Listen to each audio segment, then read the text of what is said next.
Assalamualaikum warahmatullahi wabarakatuh. Innal hamdalillah nahmaduhu wa nasta'inuhu wa nastaghfiruh wa na'udzu billahi min shururi anfusina wa min sayyiati a'malina. May yahdihillahu fala mudilla lahu wa may yudlilhu fala hadiya lahu. Amma ba'du. Allahumma salli ala sayyidina Muhammad an-nur adh-dhati wa sirr as-sari fi jami' al-asma'i was-sifat wa ala alihi wa ashabihi wa li baitihi wa dhurriyyatihi ajma'in. Allahumma salli ala sayyidina Muhammad al-fatih lima ughliqa wal khatim lima sabaq nasir al-haqqi bil haqqi wal hadi ila siratikal mustaqim wa ala alihi haqqa qadrihi wa miqdarihi al-azim. Allahumma bika asbahna, bika amsayna, bika nahya, bika namutu, ilaikan nusyur. Bapak, Ibu, Saudara mekana Allah, alhamdulillah kita masih dapat menikmati masjid. Nabi mengatakan, jika engkau melihat ada orang memakmurkan masjid, falyashhad lahu bil iman, maka bersaksilah bahwa dia adalah orang yang beriman. Ini bukan insya Allah lagi, ini dah pasti.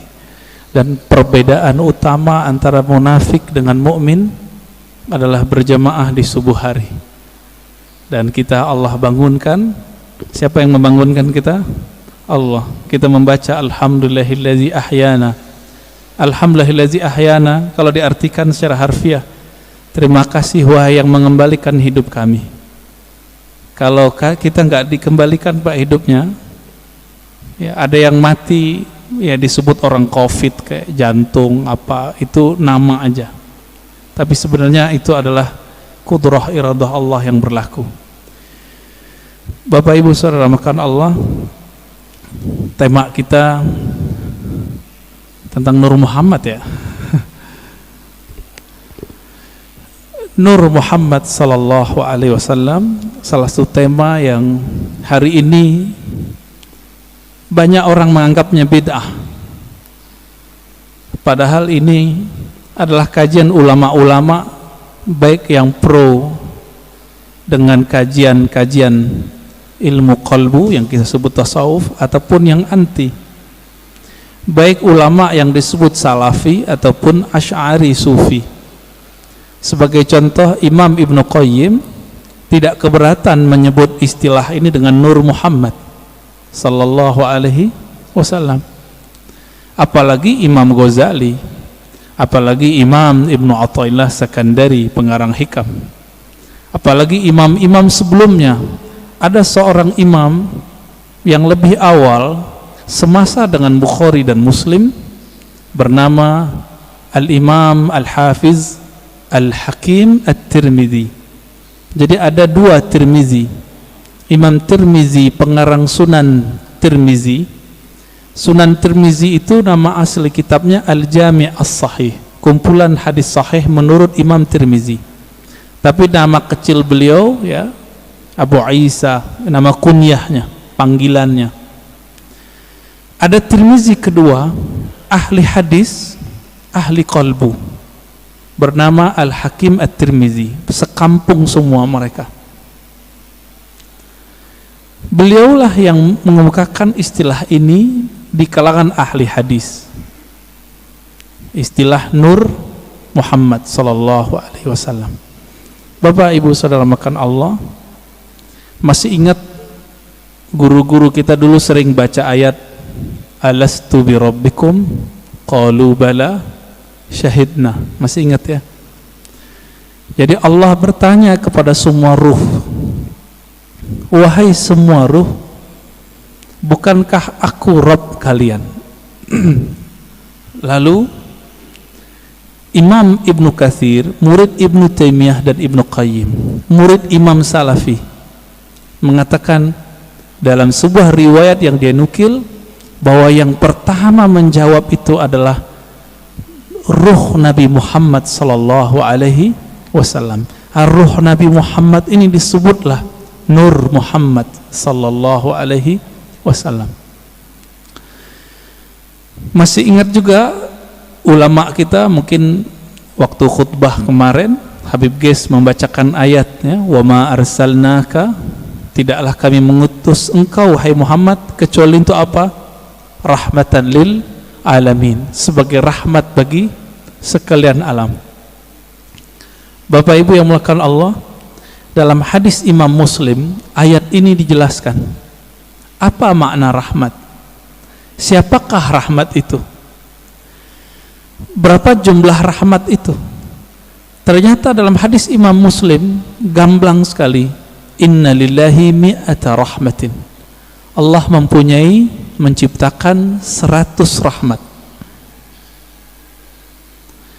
Satu Allah ciptakan untuk dunia dari awal penciptaan makhluk di dunia sampai nanti kiamat, 99 di akhirat. Inilah makna hadis Nabi. Beliau mengatakan setiap nabi ada punya doa mustajab, tetapi aku, kata beliau, khaba'tu, aku menyimpan dan menginvestasikan doaku supaya tidak dikabulkan di sini, tapi dikabulkan nanti di sana, di akhirat. Nabi Muhammad yang disebut rahmat bagi alam semesta, ternyata pancarannya bisa 100. Tadi hadisnya berapa? Sesungguhnya Allah menciptakan rahmat 100 macam rahmat. Jadi dari dulu sebelum Nabi Adam dicipta, langit bumi dibuat, itu baru satu rahmat sampai kiamat. Suatu kali Nabi Adam ya duduk sendiri kesepian, Pak. Kesepian, ketiduran. Bangun tidur, karena Allah Maha tahu isi hati hambanya, kekasihnya, Allah kirimlah, Allah ciptakanlah dari dirinya sendiri tulang rusuk, terciptalah Sayyidah Hawa, kita sebut Siti Hawa. Langsung mau dipegang-pegang itu sama Nabi Adam, tapi belum bayar mahar. Karena itu alam surga, maka di surga yang paling berharga bukan emas, tapi mengirim salam kepada kunci surga. Siapa yang pegang kunci surga? Nabi SAW mengatakan, tidaklah dibuka, la yuftah babul jannah ala ahadin min qabli, tidak pernah dibuka pintu surga kepada siapapun sebelumku, termasuk Nabi Adam. Bahkan sebelum Nabi Adam dicipta, jika belum ada Nabi Muhammad namanya disebut, itu nggak bisa dibuka. Akhirnya Nabi Adam melihat ke atas, Jannatul Firdaus itu di samping Sidratul Muntaha, luasnya tak terhingga. Dipandang ke langit, langit aras. Jadi langit itu ada dua, Pak. Ada langit yang di atas bumi, ada langit arash, disebut Illiyin. Baru dengar ya? Ada langit lagi di atas itu. Itulah makom para nabi-nabi nanti di sana. Ketika Nabi Adam memandang ke arash, terlihatlah di singgasana arash itu. Jadi arash itu artinya singgasana, istana. Terlihat di situ nama La ilaha illallah Muhammadur Rasulullah. Maka Nabi Adam ketika ditanya oleh Allah, mana maharmu wahai Adam? Beliau bersalawat kepada yang ada namanya, Allahumma salli ala Muhammad, atau di riwayat lain sallallahu ala Ahmad. Allahumma salli ala Ahmad, karena belum lahir fisiknya disebut Ahmad. Lalu dikatakan dalam riwayat Imam Tirmizi, Imam Al-Hakim ya, Imam Al-Hakim An-Naisaburi dalam kitabnya Al-Musadrak, dan menurut beliau hadis ini sahih. Apa kata beliau? Allah bertanya kepada Nabi Adam, sedangkan Allah tanpa nanya sebenarnya sudah tahu. Ini hanya dialog antara hamba dengan Allah Subhanahu wa taala. Apa kata Allah? Hei Adam, kenapa kamu bisa bersolawat kepada Muhammad? Kamu tahu dari mana Muhammad? Jawaban Nabi Adam, ya Rabb, ketika aku memandang ke langit arasmu, aku memandang di situ ada nama Muhammad setelah namamu. Maka aku pastikan, aku yakini pasti itu orang lebih mulia dariku. Lalu aku bersolawat kepadanya. Jadi lebih tua Nabi Adam atau Nabi Muhammad? Kira-kira lebih tua mana, Pak? Secara biologis tua Nabi Adam, tapi secara nur lebih tua Nabi Muhammad SAW. Lalu Allah mengatakan, laula Muhammad ma khalaqtuka ya Adam. Kalau bukan karena Muhammad itu, wahai Adam, aku tidak pernah ciptakan engkau. Inilah makna karena Nabi Muhammad, Nabi Adam dapat rahmat.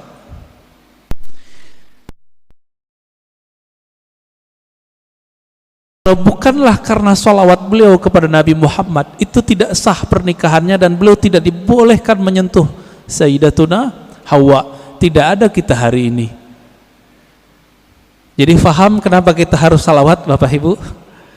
Kalau kita faham ini, nggak mungkin sholawat dikit, pasti sholawatnya banyak. Berapa Pak sholawatnya tiap hari, Pak? 5 kali gitu ya, 5 waktu. Ya itu mah pelit itu. Orang-orang yang nanti paling gampang mengakses rahmatnya Nabi Muhammad SAW, itu orang yang paling banyak berselawat kepada Nabi SAW. Ya. Jadi Nabi mengatakan, orang yang paling dekat kepadaku, aksarukum salatan alayya, yang paling banyak menyampaikan salam dan salawat kepadaku. Itu sebabnya ulama kita, guru-guru kita yang saleh, wali-wali Allah mulia, itu kalau salat tiap hari ada yang 313 minimal. Sallallahu ala Muhammad, sallallahu ala Muhammad. Ada yang 500, ada yang 700, ada yang 1000. Itu bukan pembatasan. Ini mereka mendisiplinkan dirinya sendiri, minimal aku zikir sekian. Ada yang berzikir 10.000, membaca salawat setiap hari. Ada yang setiap nafas naik turunnya adalah salawat kepada Nabi sallallahu alaihi wasallam. Pantas nggak? Justru lebih pantas, lebih banyak dari itu. Kenapa? Darah ini mengalir itu karena ada salawat kepada Nabi Muhammad sallallahu alaihi wasallam. Bahkan kita mundur lagi. Satu kali Nabi SAW menyebutkan dalam hadis Imam Al-Hakim At-Tirmizi,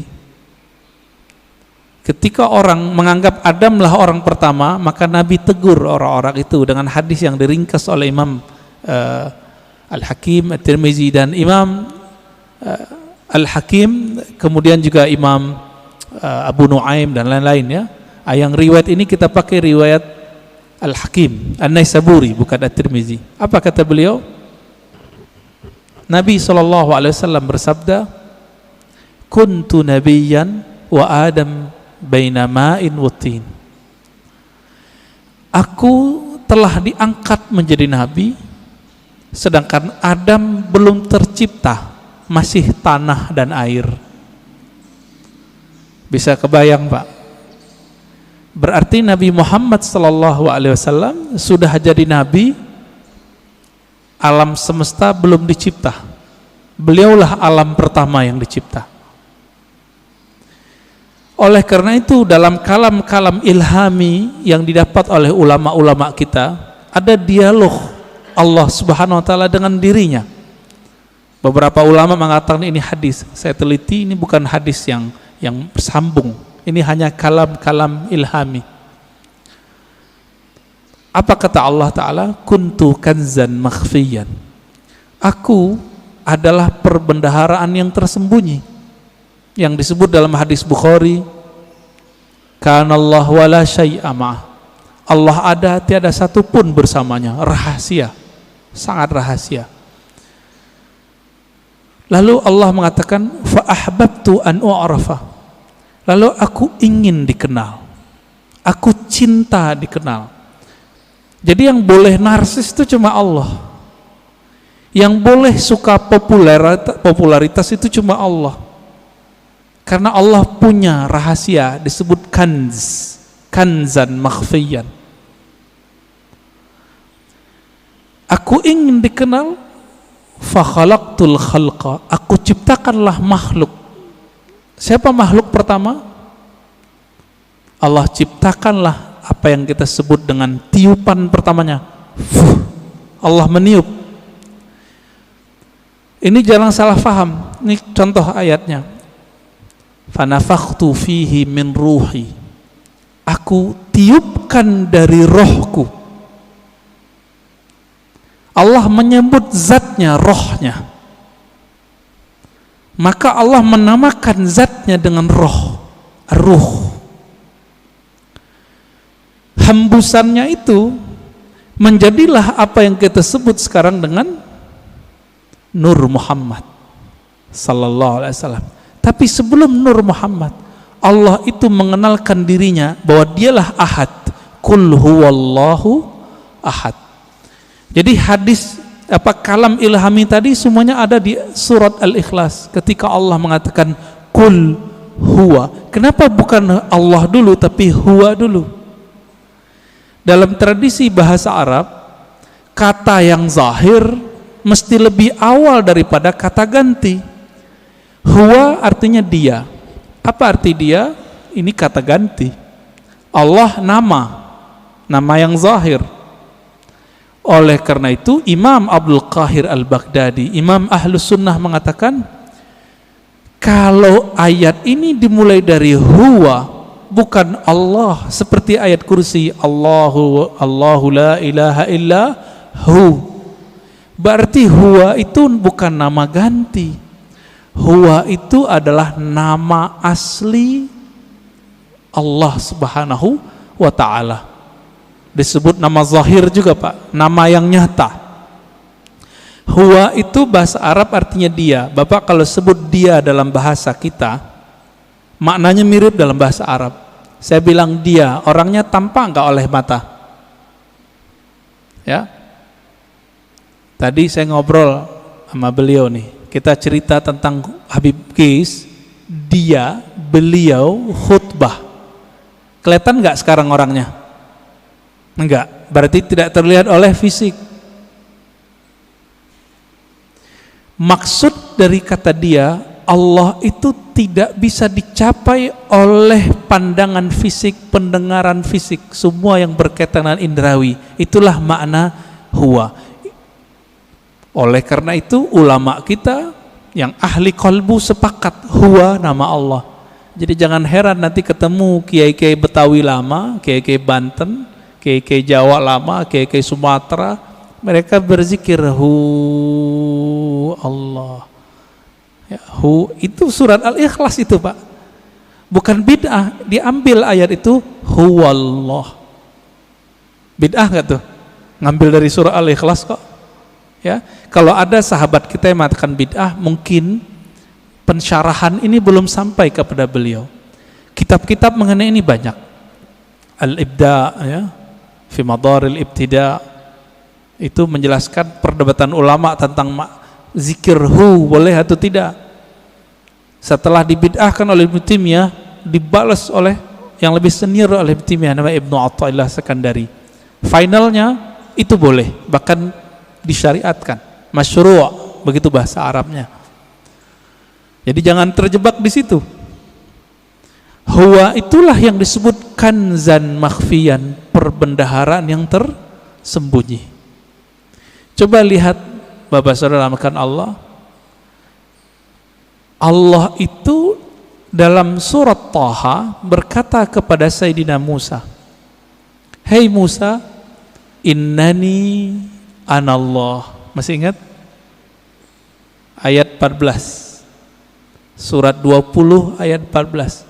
Innani anallah. Sesungguhnya akulah Allah.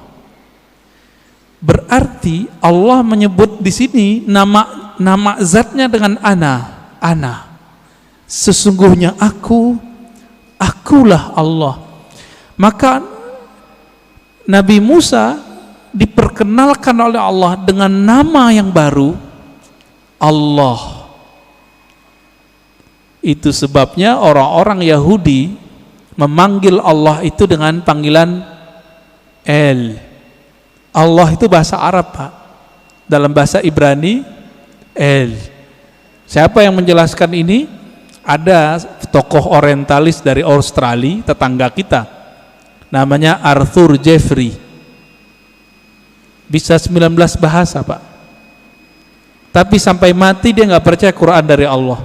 Meneliti Quran, meneliti hadis, tapi nggak percaya bahwa Al-Quran dari Allah. Emang hidayah itu nggak masuk ke akal, hidayah itu masuk ke kolbu. Jadi kalau Bapak ngaji diakal-akali, itu dalam pikirannya nolak terus tuh apa yang saya katakan dari awal sampai sekarang. Maka kalau ngaji, jadikan akal itu tunduk kepada kolbu. Kolbu itu mainnya dengan rasa. Rasa yang dipakai oleh kolbu berbeda dengan rasionalitas yang dipakai oleh akal. Banyak ya. Teman kita nggak pernah merasakan khusyuk, dia bilang mustahil khusyuk. Dia nggak pernah coba, dia bilang nggak ada. Ya, sama kayak orang nggak menikah, nggak tahu nikmatnya malam pertama, dia bilang nggak ada tuh nikmatnya nikah. Mirip-mirip begitulah kira-kira. Bapak Ibu Saudara makan Allah. Jadi ketika disebut huwa Allah, huwa itu adalah perbendaharaan yang tersembunyi. Lalu Allah mengenalkan dirinya menjadi Allah. Nah, proses dari huwa ke Allah ini panjang.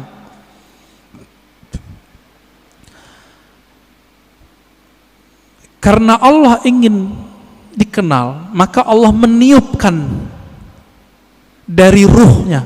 Tiupan inilah yang disebut dengan tiupan yang bernama Ahmad. Ya, Ahmad itu cahaya yang terpancar darinya disebut cahaya Nur Muhammad. Begitu ulama kita menjelaskannya. Inti dari Ahmad itu adalah nurnya. Maka sebagaimana disebutkan dalam hadis Imam Bukhari, innallaha yanzuru ila qulubikum, Allah memandang ke sentral jiwamu. Apa sentral jiwamu? Yaitu qalbu. Qalbunya Ahmad adalah Nur Muhammad, maka Allah pandanglah nur itu. Pernah enggak Bapak Ibu saudara makan Allah, waktu dulu kita sekolah, kita dipelototin oleh guru kita, keringetan enggak? Keringetan ya? Atau kita baru jatuh cinta dengan seseorang, terus kita dipelototin nama dia, beradu mata, keringat dingin, Pak. Yang pernah jatuh cinta, ya, mau jatuh cinta lagi nggak, Pak? Ya, jatuh cinta tuh enak tapi capek, ya, capek di jantung itu, deg-degan terus, ya. Tapi enak, Pak, ya. Kayaknya mau coba lagi nih. Berkeringat. Maka di saat Allah Subhanahu wa taala, sang pemilik ruh, sang peniup, memandang kepada hasil tiupannya yang bernama nur itu, berkeringatlah nur itu, meneteslah dari nur itu yang disebut 124.000 tetesan. Itulah rahasianya, filosofinya, hikmahnya, kenapa jumlah para nabi dan rasul 124.000. Hadis Imam Al-Hakim juga itu. Kok bisa 124.000? Ya ini dalilnya, dalil rohaninya, dalil zawq qalbiyahnya. Yang Allah pandang apa? Nur Muhammad sallallahu alaihi wasallam. Yang itu yang Nabi Muhammad sallallahu alaihi wasallam mengatakan, kuntu nabiyan, aku sudah diangkat jadi nabi, sudah dipandang oleh Allah. Itulah kenabian beliau. Inilah yang dikatakan beliau, aku sudah jadi nabi sebelum Nabi Adam. Inilah kata-kata dari Allah SWT,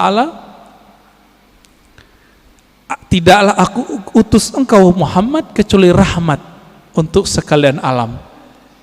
Alam pertama itulah bernama alam, ya, tetesan itu, alam nur itu. Dan kabar gembiranya Bapak Ibu yang melakukan Allah, saudara, semoga kita termasuk bagian ini ya.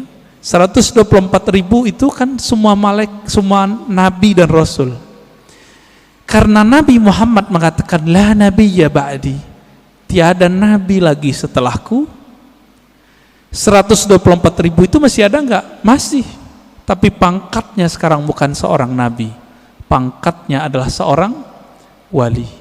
Ala inna awliya Allah la khaufun alaihim wala hum yahzanun. Tapi kalbunya itu warisan dari kalbunya para nabi. Inilah makna hadis al ulama warasatul anbiya. Ulama itu mewarisi nabi. Saya mau tanya Pak, kalau saya sebut kepada anak saya, kamu pewarisku, dia berarti keluarga saya enggak? Dia lahir dari tulang sumsum saya yang dititipkan Allah ke rahim pasangan kita. Lahirlah anak itu, secara biologis dia berhak menerima waris biologis, waris fisik. Begitu juga siapa yang kecipratan nur ini, dia disebut pewaris para nabi. Dialah sebenarnya keluarga nabi. Inilah makna hadis Nabi. Ketika ditanya, bagaimanakah cara salawat kepada engkau hai Muhammad, hai Rasulullah? Apa jawaban Nabi? Qulu Allahumma salli ala Muhammad wa ala ali Muhammad. Katakanlah hai sahabatku, ya Allah sampaikan salam, rindu, sayang, cinta kepada Nabi Muhammad dan keluarga Muhammad. Jadi siapa keluarga Muhammad? Terbagi dua. Ada keluarga nasab, ada keluarga sanad. Siapa keluarga Muhammad sallallahu alaihi wasallam? Dua. Ini kan enggak Habib semua nih. Habib paling Habib guys doang ya enggak? Ya. Habib fulan, ya. Mereka dapat kemuliaan menjadi Habib. Bapak menyesal enggak? Protes enggak kepada Allah? Kok enggak terlahir sebagai Habib? Protes enggak, Pak? Enggak boleh protes kita. Ya. Kenapa dia terlahir sebagai Habib, kenapa kita tidak? Itu ada rahasianya di alam tadi. Kenapa hari ini ada orang beriman, ada yang tidak? Itu rahasianya di sana semua. Kenapa orang sekarang ada yang jadi ulama, ada yang menjadi ubaru? Ya, Bapak ini ubaru Pak ulama? Ubaru ya, ubannya baru tumbuh maksudnya. Kenapa? Itu rahasianya di sana semua. Di sana semua Pak. Ketika Allah memandang kepada Ahmad Nur Muhammad ini, yang dipandangkan nurnya. Nur ini kalau menetes ke dalam kalbu kita, makanya orang-orang ini akan rindu kepada Nabi Muhammad sallallahu alaihi wasallam. Akan rindu kepada yang meniupkan roh Nabi Muhammad sallallahu alaihi wasallam. Kerinduan ini yang tak terhingga, ya, nggak ada habis-habisnya itu. Inilah makna dari surat Zariyat, wa ma khalaqtul jinna wal insa illa liya'budun. Biasa orang terjemahkan nggak ada efeknya Pak. Apa terjemahan biasa? Tiadalah aku ciptakan jin dan manusia kecuali untuk menyembahku. Wah, itu mah biasa terjemahannya. Kita terusin. Menyembah itu artinya menjadikan diri kita budaknya, menjadikan diri kita manut kepadanya. Bapak maukah mengikuti seseorang yang kita nggak kenal dia? Mau nggak? Mau nggak? Nggak mau. Kenapa kita nggak mau? Ya, gue nggak kenal, ngapain ikut kan gitu. Yang saya ikuti, yang saya kenal bahwa dia mempunyai wibawa kepemimpinan, wibawa apa tertentu lah. Kalau nggak kenal, untuk apa? Maka makna liya'budun, tidak aku ciptakan jin dan manusia kecuali untuk menyembahku. Ibnu Abbas, ini saya sering sampaikan, mengatakan ya'budun artinya mengenal aku. tidaklah aku ciptakan engkau jin dan manusia kecuali untuk mengenal aku. Orang kalau kenal Nabi Muhammad baru mencintai Nabi Muhammad. Orang kalau kenal Rabbu Muhammad, pencipta Nabi Muhammad, baru menyembah Allah Subhanahu wa ta'ala.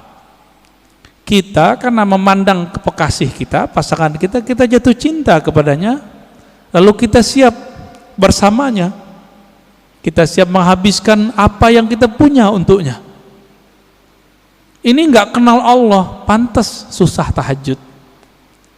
Nggak kenal Allah, pantas susah baca Quran. Nggak kenal yang nurunin Quran, gimana menikmati surat cinta dari Allah? Setiap Allah mengatakan, ya ayyuhallazina amanu, itu panggilan cinta, Pak. Hei orang-orang yang percaya kepadaku. Itu panggilan cinta itu. Ini tanya nih bapak-bapak yang dulu belum ketemu handphone, jatuh cinta dulu, kirim surat sama kekasih. Gimana Pak? Baca suratnya gemetar nggak? Gemetar. Ibu-ibu tanya di belakang, dapat surat cinta pertama bisa nangis loh. Disimpan rapi-rapi di lemari. Kalau supaya nggak ketahuan sama orang tua, disimpan ya di bagian tertentu. Nggak bisa juga, kata Ustadz kita, disimpan di hati, Ustadz. Ya, begitu. Kalau kita bisa menghargai surat cinta dari kekasih fisik, kekasih biologis, sedemikian rupa, kenapa tidak bisa menghargai surat cinta ini melebihi itu? Ini kan aneh. Berarti nggak kenal kepada yang mengirim surat cinta. Karena tidak kenal, apa yang terjadi? Kita meremehkan surat itu. Bapak Ibu Saudara makan Allah, ini baru sekelumit kita cerita tentang Nur Muhammad sallallahu alaihi wasallam. Nah, Bapak itu dapat tuh pancarannya, makanya bisa sholat subuh di sini, mau bangun, dapat kepercik Pak. Cuma kepercik bagian keberapa saya nggak tahu. Itu yang ahli Nabi Muhammad dan pewaris Nabi Muhammad yang paling utuh, yang disebut Al-Imam Al-Mahdi. Hanya beliau berdua lah yang mengerti. Ini nih kita pancaran keberapa ini? Kalau emang ada, kalau enggak zombie Pak. Zombie, Bapak tahu zombie? Nah, ini yang disebut Khawarij di zaman Rasulullah. Dia sholat sama kita tapi ganasnya bukan main. Ya, beda sama dia kafir. Ya, beda dengan amalannya musyrik. Berpakaian agama, tapi Nabi mengatakan Al-Quran yang dia baca tidak tembus sampai ke dadanya. Nggak dapat nur deh. Nggak dapat nur. Maka dulu guru kita mengatakan orang-orang yang nggak dapat nur ini la naura fi wajhi, di wajahnya tidak ada ketenangan. Maka inilah, ini penutup untuk pengantar dari Nur Muhammad sallallahu alaihi wasallam. Nabi berdoa. Dalam hadis Imam Muslim itu dibaca ketika mau berangkat dari masjid, dari rumah ke masjid, atau dibaca saat sujud salat sunat. Allahumma ja'al fi qalbi nura. Ya Allah, tumpahkanlah nurmu ke dalam kalbuku. Wa fi sam'i nura, ke dalam pandanganku. Wa fi pendengaranku, ya, basari, pandanganku. Dagingku, tulangku, darahku, di depanku, di belakangku, kanan kiriku, atasku dan bawahku. Artinya kelilingilah kami dengan nur. Amalkan itu Pak, nggak usah pakai bahasa Arab. Kalau hafal bahasa Arab, alhamdulillah. Ketika berangkat dari rumah ke masjid, mau pakai motor, mau jalan kaki, lebih afdol kalau masih di komplek ini jalan kaki. Karena setiap langkah itu bumi ngomong. Cuma Bapak kan nggak dengar. Kalau Bapak dengar nggak jadi berangkat ke masjid, dikira hantu. Apa kata si bumi? Si tanah ini mengatakan ke tanah di sampingnya, saksikan wahai tanah di sampingku, aku sedang diinjak oleh orang punya nur. Dan ini dikatakan dalam banyak hadis Nabi SAW. Aku diinjak oleh orang yang berzikir kepada Allah, yang ingin berangkat ke masjid-masjid Allah Subhanahu wa ta'ala. beruntunglah rumah yang dijadikan masjid Allah, beruntunglah tanah-tanah yang diinjak oleh orang-orang yang menjadi hamba Allah. Mari kenal Allah, karena itulah inti pewaris dari Nur Muhammad sallallahu alaihi wasallam. Udah 40 menit, Ustaz. Udah, tadi dipesenin belum 40 menit ya. Tafadhal.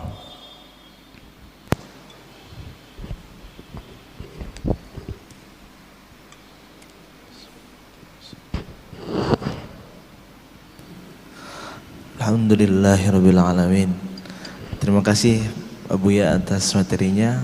Dari para jamaah, hari ini ada yang bertanya tentang mengenal Nur Muhammad sallallahu alaihi wasallam.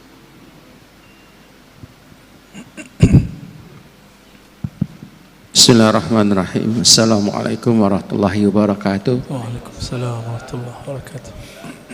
Makasih Buya. Dalam.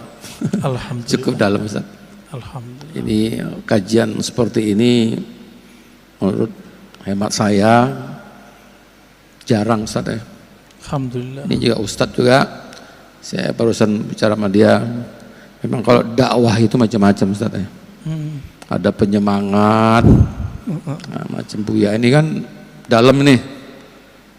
Menurut saya, ya itu tadi Buya katakan tadi, orang yang suka mengkafir-kafirkan, membid'ahkan itu kan banyak ya.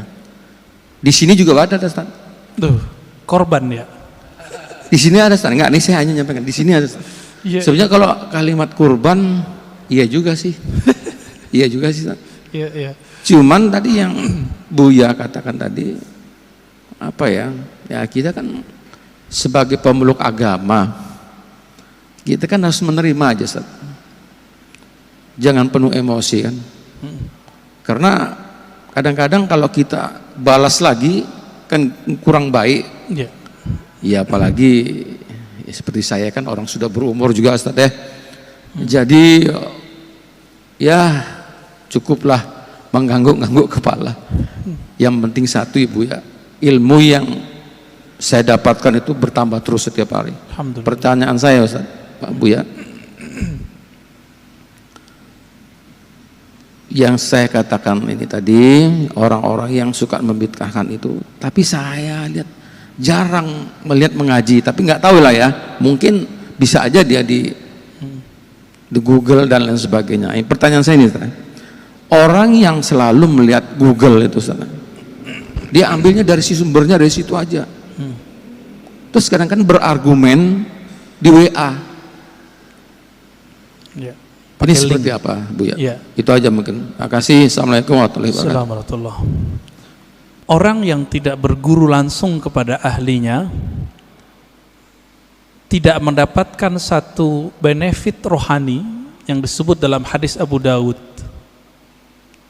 Apa kata Nabi? Nadrallahu mra'an. Allah beri nadrah. Nadrah ini nama lain dari nawwara. Allah beri cahaya yang memancar di wajah.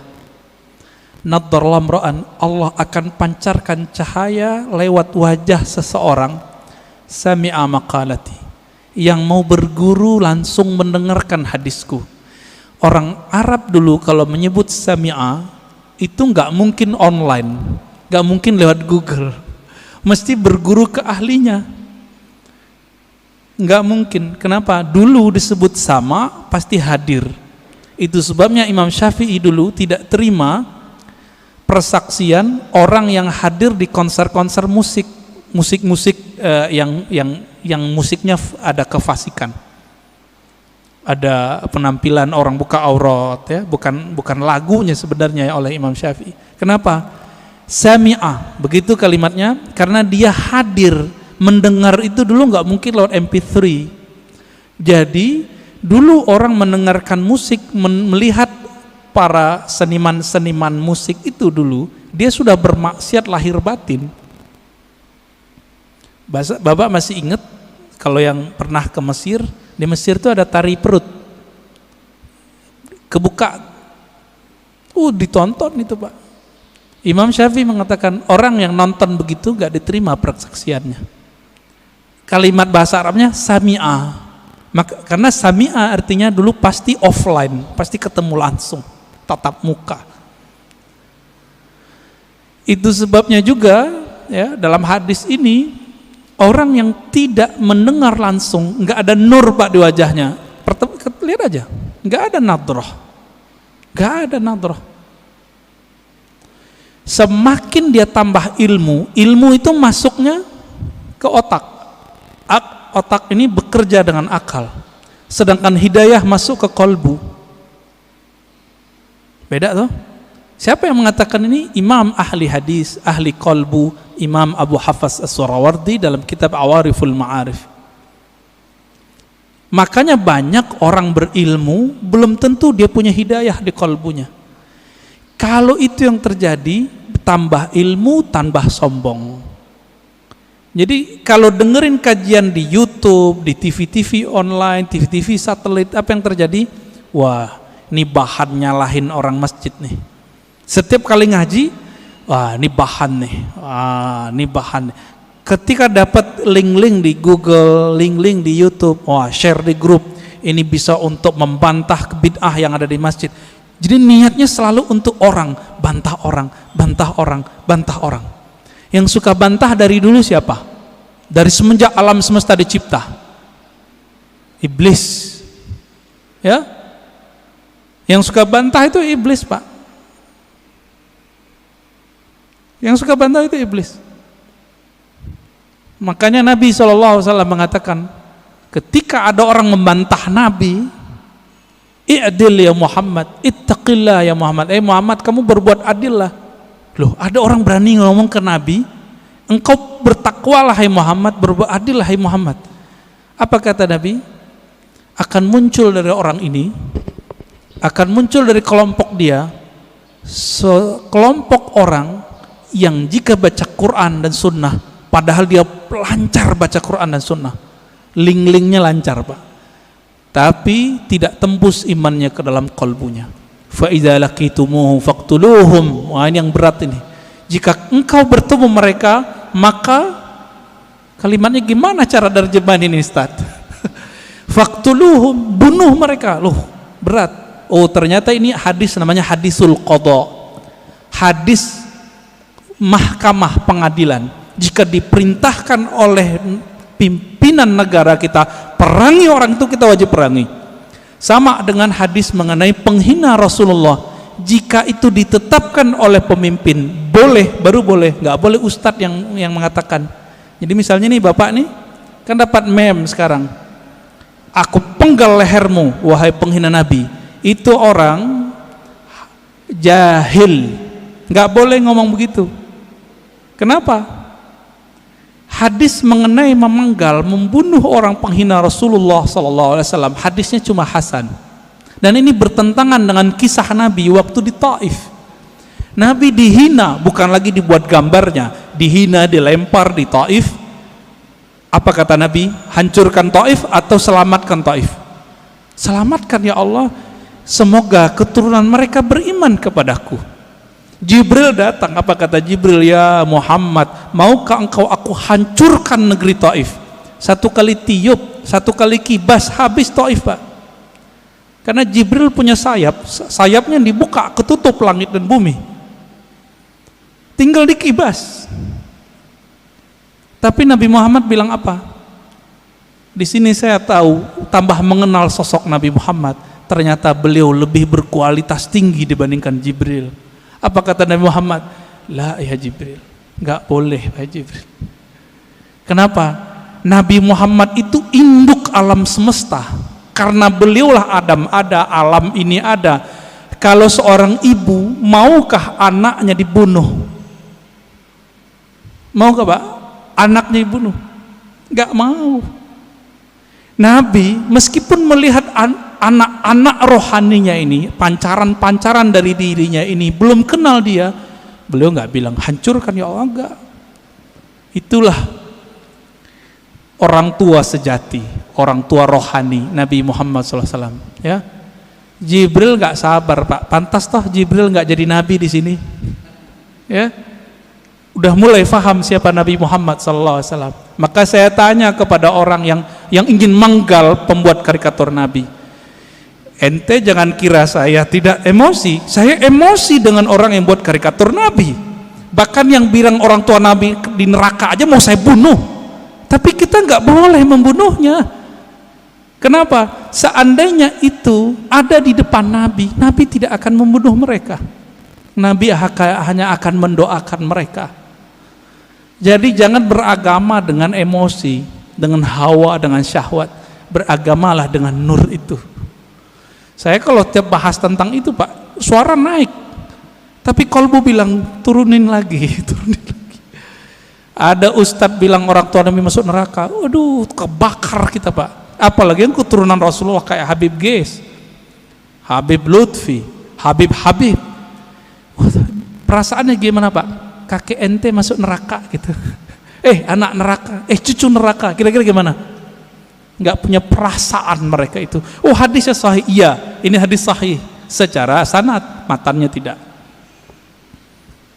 Ilmu hadis itu bukan hanya ilmu tahu ini sahih tidak sahih, tapi juga ilmu tentang matannya.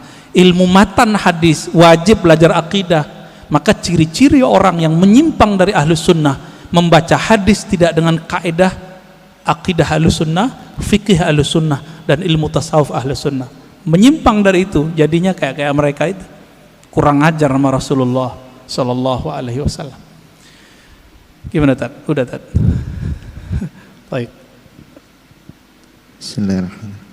Ustaz, kita tanyakan dari akun YouTube An-Nabawi TV Ustaz. Jadi ada yang menyimak sekitar 70 situs yang nyimak streaming ini.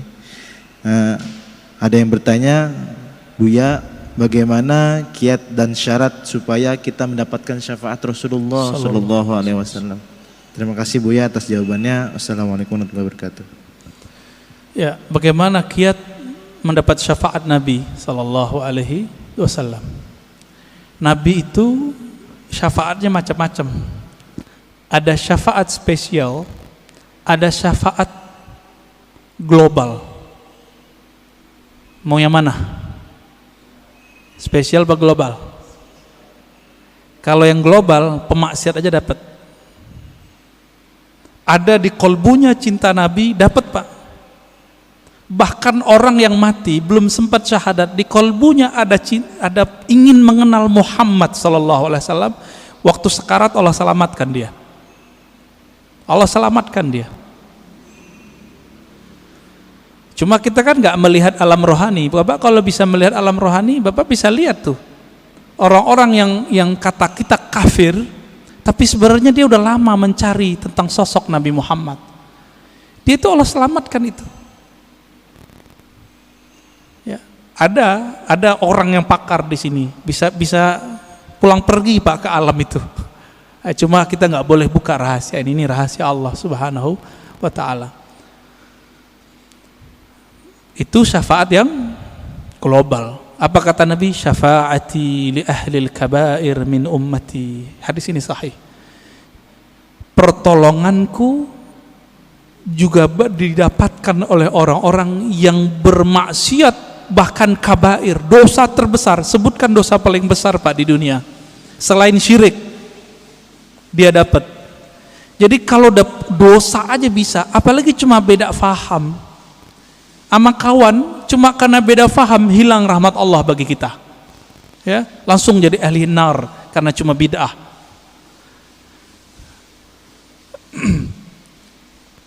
Tapi ada yang spesial. Siapa yang spesial ini? Apa kata Nabi sallallahu alaihi wasallam? Ya. Aulan nasbi aksaruhum salatan alaiya. Orang yang paling spesial nanti di sampingku, yang aku cari mereka nanti adalah mereka-mereka yang paling banyak menyampaikan salam dan salawat kepadaku. Tadi saya sudah sampaikan Pak, salawat dan salam itu mesti kenal dulu, baru berasa, baru Pak kecanduan. Kalau kita udah senang sama seseorang, kita telepon terus, kita tanya kabarnya. Ya, itu dia. Maka bersolawatlah kepadanya. A'rif nabiyyak summa salli wa sallim alaih. Kenali nabimu, lalu salawat dan salamlah kepadanya. Itulah hakikat daripada mengikuti Nabi sallallahu alaihi wasallam. Pasti banyak. Dan ini jaminannya Rasulullah, bukan Ar-Razi, ya. Kalau saya nggak bisa menjamin, tapi kita punya sanad kepada sang penjamin. Nabi mengatakan kullu sanadin inqata'a ila sanadi. Semua sanad terputus kecuali sanadku. Dan ini jaminan Nabi sallallahu alaihi wasallam. Ya, tafadhal. Kalau syaratnya apa Ustaz? Syarat kan tadi ada kiat dan syarat. Kalau syaratnya? Syaratnya Nabi mengatakan man qala la ilaha illallah khalisan mukhlisan min qalbihi aw nafsihi. Siapa yang mengatakan la ilaha illallah dengan khalis itu membuang selain Allah dari kalbunya, itu dia. Ini yang disebut min qalbihi, syaratnya dari kalbu. Dia diriwayat Imam Al-Hakim dia katakan, ya, yusaddiq qalbuhu ala lisanihi wa lisanuhu ala qalbihi. Si kalbunya membenarkan lisannya membenarkan kalbunya. Itulah zikirnya Nur Muhammad sallallahu alaihi wasallam, yaitu la ilaha illallah. Apa arti ilah? Tiada yang berhak dicinta, disembah kecuali Allah Subhanahu wa taala. Dan Nabi adalah orang yang paling menyembah Allah karena beliau yang paling mengenal Allah. Jadi syaratnya cuma satu, kenalilah Allah, kenalilah Rasulullah. Jadi kita dengan syafaat itu tergantung seberapa kualitas pengenalan kita kepada Allah dan Rasulullah sallallahu alaihi wasallam. Ya. Gitu Ustaz. Iya. Assalamualaikum warahmatullahi wabarakatuh. Assalamualaikum. Kita seringkali misalkan nih kesiangan subuh lah gitu ya. Ini gua gara-gara setan. Jadi seolah-olah setan itu lebih hebat dari kita gitu. Karena kita dikalahkan oleh setan. Kan sebetulnya tidak begitu menurut saya. Ya. Pertanyaannya adalah sebetulnya nur yang ada pada kita ini dengan kekuatan setan itu seperti apa sebetulnya? Iya. Karena kita seringkali tuh nyalahin setan sehingga yang ada nyesel. Kan mestinya ya Allah, kenapa saya tidak bisa bangun subuh? Betul. Artinya dosa apa? Jadi kan lebih manfaat ketimbang nyalahin setan. Karena setan disalahin malah ketawa-ketawa aja, kata setan bukan gua, dasar lu aja malas kali. Iya. Bagaimana memahami antara tadi kan nur kita ini kan kelasnya kelas mana kita nggak tahu nih. Iya. Cuma seperti apa supaya kita tidak merasakan walaupun misalkan terlambat subuh, yang namanya terlambat kan jarang-jarang, bukan tiap hari gitu kan. Nah bagaimana kita merasakan supaya walaupun terlambat kita nggak merasa sedih lah gitu. Iya, masih ada hiburannya. Syukran. Assalamualaikum pengen dihibur Pak ya. Iya. Terkadang ada orang yang udah bertahun-tahun selalu on time subuh, bahkan in time subuhnya. Terbersit di hatinya, kayaknya di komplek ini aku yang paling beriman, aku yang paling soleh. Allah karena sayang sama orang ini nggak dikembalikan rohnya ketika azan, supaya ketika bangun kesiangan dia mengatakan, ya Allah, ternyata inilah yang dirasakan oleh tetanggaku yang tidak bangun subuh. Berarti alarmku tidak berefek, doa-doaku tidak bekerja. Ini adalah mutlak pemberianmu. Di situ dia bersyukur Pak. Setiap hari besok dia mengatakan, ya Allah tolong bangunkan aku. Jadi ada perasaan harap-harap cemas yang buat dia merasa dirinya merasa hina di hadapan Allah. Inilah makna hadis qudsi, hadis sahih. Apa kata Allah? Ya ibadi, fa illam tuznibu. Hai hambaku, jika engkau tidak merasa berdosa, tidak merasa hina di hadapanku, tidak merasa lemah di hadapanku, aku akan datangkan generasi baru yang mereka merasa berdosa. Jadi dosa itu merasa apa enggak itu aja. Banyak orang berdosa apa enggak merasa.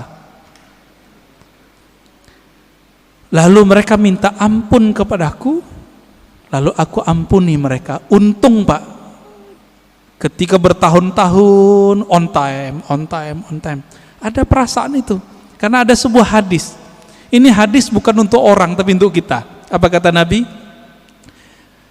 dua solat yang berat bagi orang munafik, yaitu al-isya was subuh, isya dan subuh, hadis Bukhari. Akhirnya setan bilang, tuh tetanggamu munafik loh. Jadi setan ini jangan salah Pak, setan itu pernah berdebat dengan Allah, jadi ilmunya tinggi. Ilmunya tinggi, nggak cukup dengan ilmu-ilmu kita yang standar. Bapak ini misalnya udah jadi kiai, itu setannya punya ilmu di atas kiai itu. Lalu gimana? Kita harus punya perangkat senjata yang bisa menaklukkan itu. Masih ingat kisah Nabi Musa? Nabi Musa didatangi, hadis Sahih Bukhari, didatangi oleh Adam. Saya pernah cerita di sini kalau nggak salah. Oh belum kali ya, ini kan baru yang kedua ya. Apa kata iblis? Hei Musa, ente kan kalimullah, orang yang dialog dengan Allah. Ya, bilang dong ke Allah, aku mau tobat nih. Iblis pernah kepikiran mau tobat, karena iblis udah ditunjukin neraka tuh kayak gimana Pak. Iblis loh ya. Jadi iblis aja kepikiran mau tobat, masa orang maksiat gak pikiran tobat? Lalu apa kata Musa? Bertanya Musa kepada Allah, lalu Allah sampaikan kepada Musa, sampaikan itu kepada iblis ya. Hei iblis, apa? Jika engkau ingin tobat, maka revisilah pembangkanganmu itu. Gimana cara merevisi pembangkangannya? Tuh di sono tuh ada kuburan Adam, kakekku, tolong sujud kepadanya. Kira-kira jawaban iblis apa Pak? Ogah gua, dia hidup juga nggak masuk mau sujud, apalagi udah bawa tanah, tambah kufur Pak. Inilah pribadi iblis. Jadi orang-orang yang iblisiyah ini, pewaris iblis, ngaji bukan nambah iman, nambah kufur. Ngaji bukan nambah rendah hati, nambah sombong. Apa kata si iblis waktu Nabi Adam masih hidup? Ana khairum minhu, aneh kan lebih baik dari dia. Jadi kalau kita berani nih ngomong, Bapak mau ahlus sunnah, mau nggak ahlus sunnah? Bapak nih udah ngaku ahlus sunnah, terus merasa lebih baik daripada orang yang nyala-nyalain. Iblis juga itu. Jadi kita nggak boleh merasa itu meskipun kita benar. Ini yang dimaksud oleh Nabi, siapa yang berdebat meskipun dia tahu dia benar, dia tinggalkan perdebatannya, Allah taruh dia di tengah-tengah surga, wasatil jannah. Tapi dia tahu dia benar, orang ngajak debat dia nggak mau debat, kalau tadi udah debat duluan, maka Allah taruh dia di tempat paling tinggi, yaitu Firdaus. Kenapa? Karena debat itu adalah karakter iblis yang jahil kepada Allah. Dia memandang Nabi Muhammad Adam, tapi dia tidak kenal nur yang ada di wajah Nabi Adam. Nur apa itu? Nur Muhammad. Tiupan Allahu Ahad itu ada di wajah Nabi Adam. Iblis gak bisa lihat itu alim atau jahil. Yang ini gak akan bisa ditembus oleh iblis Pak. Iblis minta izin kepada Allah, ya Allah tolong izinkan aku mengakses kolbunya manusia. Apa kata Allah? Enggak diizinkan ente. Tapi ente punya cara. Tidak langsung. Caranya apa? Tajri majrad dam. Kamu diizinkan mengakses lewat darah, tapi enggak boleh langsung ke jantung, karena jantung berhubungan dengan kolbu. Tapi karena darah itu nanti mengalir, berputar di dalam kolbu. Inilah orang kalau tidak membersihkan kolbunya menjadi kolbu iblis. Itulah yang nanti kalau dibiarkan Pak pribadi ini merasa lebih, nanti lama-lama dia berani nyalain orang, bahkan bunuh orang yang beda sama dia, bahkan ngebom orang yang beda faham sama dia. Nanti di akhir zaman, ini kan akhir zaman sudah, mereka akan menjadi tentara Dajjal. Inilah yang masuk dalam imajinasi para pembuat seniman-seniman itu, jadi zombie. Zombie itu adalah karakter dari atba'ud Dajjal. Nggak ada iman di kolbunya. Hati-hati Pak. Ya, maka pandanglah kolbu itu, bersihkan tiap hari. Jadi kalau mau istighfar, nggak hanya istighfar zahir, istighfar kolbu. Kalau kita udah masuk istighfar kolbu, siapa aja ngomong kita dengerin, siapa yang ngajar kita dengerin, khotibnya nggak menarik tetap kita doain. Tapi kalau iblis bersarang di kolbu lewat darah itu, karena dia bisa menguasai darah di mata, dia akan bilang, khotib bodoh, gitu Pak. Mulai itu, walaupun Bapak ini ahlu sunnah aswaja katanya, kolbunya sudah jadi kolbu setan. Jadi jangan heran banyak nanti dai-dai yang katanya berpakaian aswaja ahlu sunnah, tapi kolbunya sudah kolbu iblis. Apalagi yang bukan ahlus sunnah. Semoga Allah melindungi kolbu kita. Amin ya rabbal alamin. Ya. Khalas. Ya. Ya. Nggak tahu nih, terserah Pak antum aja deh.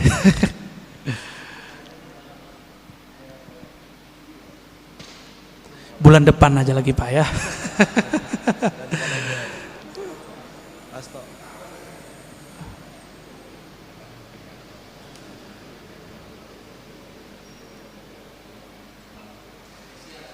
Taib.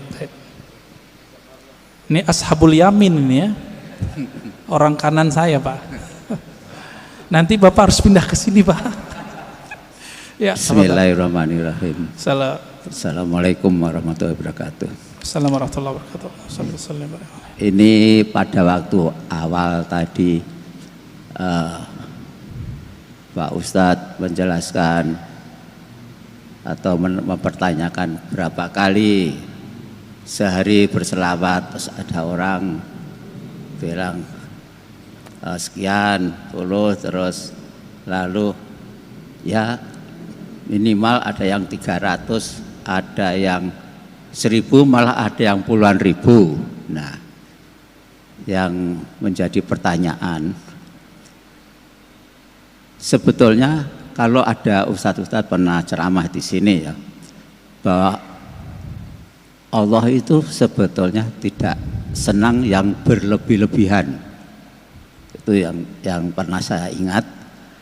Terus yang kedua kali, kalau orang merasa, wah saya kalau selawat bisa sekian puluh ribu, itu kan menimbulkan kesombongan. Padahal sombong itu juga sebetulnya dilarang. Tunggu dulu Pak. Apa? Bapak tahu dari mana orangnya sombong? Lo kan misalkan dia pas kumpul-kumpul, wah misalkan ini apa namanya? Itu namanya suudzon, buruk sangka. Itu nggak boleh. Ya, tapi dia kan terus menyombongkan diri. Oh saya kuat sekian, misalkan kan itu kan menyombongkan diri. Belum tentu. Oh belum tentu. Ya ini kan namanya aja penilaian saya karena itu suudzon namanya. Ya itu kan namanya kan berlebih-lebihan. Enggak. Terus itu misalnya karena asiknya berselawat, akhirnya dzikir la ilaha illallah itu lebih sedikit daripada selawatnya misalnya. Ini pertanyaan. Saya ingin penjelasan aja, bukan saya ini terus suudzon itu enggak, tapi ini kan kenyataannya kalau orang mengatakan oh saya kuat sekian, itu kan namanya sombong. Walaupun ini mungkin dari mata Ustadz, oh itu sampean suudzon, dia sebetulnya enggak sombong. Nah, walaupun memang enggak sombong ya, mungkin ya seolah-olah ada yang orang menilai wah dia sombong. Padahal ya hanya itu saja. Terima kasih. Assalamualaikum warahmatullahi wabarakatuh. Saya sudah 2 kali membacakan hadis di sini. Nabi berkata, yang paling dekat kepadaku, yang paling utama spesial nanti di akhirat, aktsarukum, coba terjemahin Pak, salatan alayya. Yang paling aksar, yang paling berlebih, itu terjemahan harfiahnya Pak. Yang paling berlebih sholawatnya kepadaku.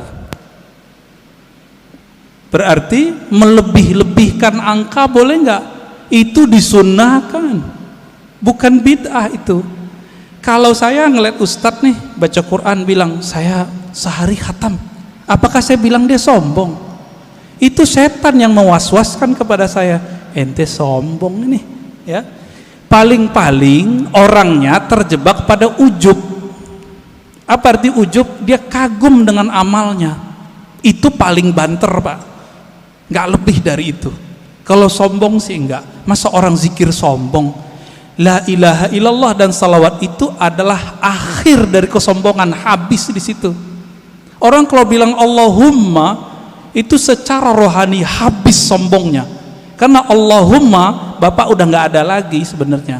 Ya Allah, saya ini bukan hamba yang pintar, bukan hamba yang hebat. Itu makna Allahumma. Jadi nanti kalau ada orang-orang yang banyak sholawat, jangan kita tuduh begitu. Itu was-was kita aja. Ya, itu was-was kita. Perasaan kan gitu, perasaan apa kenyataan itu kan beda. Nah ini mohon maaf Pak, saya harus koreksi karena ini berbahaya untuk seumur Bapak. Itu nggak boleh ada suuzon lagi, nggak boleh sama sekali. Siapa yang masih nyimpan suuzon di kolbunya, saya khawatir suul khotimah nanti. Buruk sangka itu melahirkan suul khotimah Pak. Ini sudah rumus di mana-mana. Kita udah nyaksiin orang-orang yang paling banyak berburuk sangka kepada hamba Allah, itu mati nggak bener. Jadi tolong itu dibuang itu, ya. Jadi mohon maaf ini harus dikikis habis. Makanya suara saya harus tinggi untuk mengikis Bapak itu, ya. Semoga Bapak tambah rajin sholawat, ya, saingin dia Pak. Nanti Bapak adukan itu ke Rasulullah. Rasulullah, menurut saya ini berlebihan.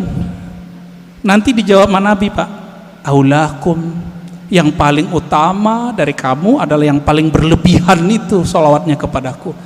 Sampai datanglah Ubay bin Ka'ab kepada Nabi. Apa kata Ubay? Wahai Rasulullah, saya jadikan sholat kepada engkau cukup 1/4 ya. Apa kata Nabi? Ya boleh. Kalau setengah gimana? Boleh. Kalau 2/3 gimana? Bagus. Kalau semua bagaimana? Top, hai Ubay. Apa kata Nabi? Apa kata si Ubay? Dengan demikian wahai Rasulullah, aj'al salati kullaha lak. Aku jadikan salawatmu untukmu semua. Maka amalannya Ubay yang hafiz Quran, setiap nafasnya adalah salawat kepada Nabi sallallahu alaihi wasallam. Berlebihan enggak sahabat Nabi ini? Abu Hurairah zikir 12.000 tiap hari, berlebihan enggak? Dan itu ditulis dalam kitab. Jika itu berlebihan, Abu Hurairah lah yang pertama berlebihan. Ali Zainal Abidin, ya, cucu Rasulullah SAW, itu sholat 1000 rakaat tiap hari. Berlebihan enggak itu? Ya? Utsman bin Affan sehari 8 khatam. Gimana ceritanya itu? Kita coba, sehari paling bisa 2 khatam. Utsman bisa 8 kali khatam. Kecepatan otaknya di atas rata-rata itu Pak. Coba tanya sama hafiz Quran, dia paling mengerti masalah itu. Cuma hafiz Quran yang mengerti 8 khatam bisa sehari.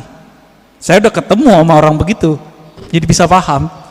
Dibantah sama teman kita waktu itu, ente berlebihan, sama kayak Bapak ngomong tadi.